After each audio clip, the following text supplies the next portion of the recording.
started, it feels like you can't take leadership from a man. And I was like, okay, so I can't take leadership because I'm telling you of the tone we set for this relationship, and you are going against the tone. So now I'm telling you about it, and now it becomes I'm the one who cannot take leadership from a man.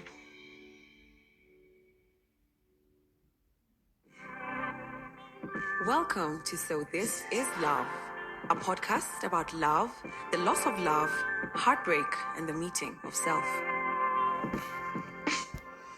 We share stories on how the relationships we once had teach us about who we are and define who we become.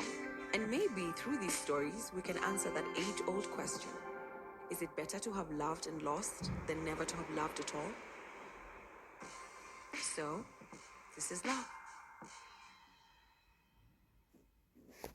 Hello, everybody, and welcome back to another episode of So This Is Love.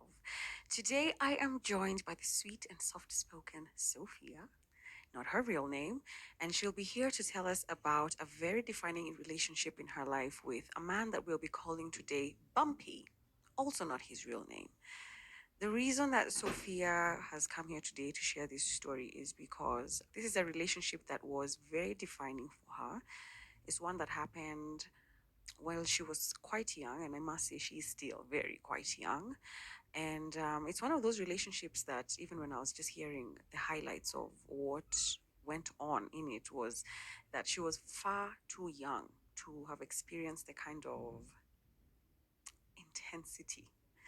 I don't want to give spoilers, but the kind of intensity of the stuff that was going on. And in her own words, Sophia says that she felt like she was just too young to be going through all that.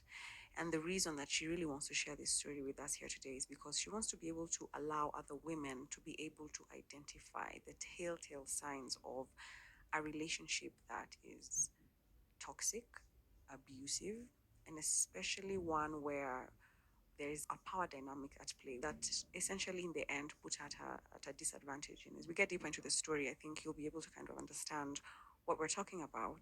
So welcome, Sophia. Thank you, Jules. How do you feel to be here today? A bit nervous, of course, but happy. Happy? Yeah, I know we met somewhere out there in the world. Yes. At an event, and you came up to me, and I was like, we spoke for a little bit, and I was like, oh my God, how old are you? You, what happened? So first of all, thank you for having the balls to come up to me. That event was it was a very kind of star-studded situation. Even me, I was like, hey, uku sasa ni wapi? I know. So thanks for coming up to say hello. You've enjoyed my table, and it was lovely to meet you. So I'd like you to, take your time as you're taking us through this narration. If at any time you need to take a break, we can take a break. And I'm gonna start this episode with the same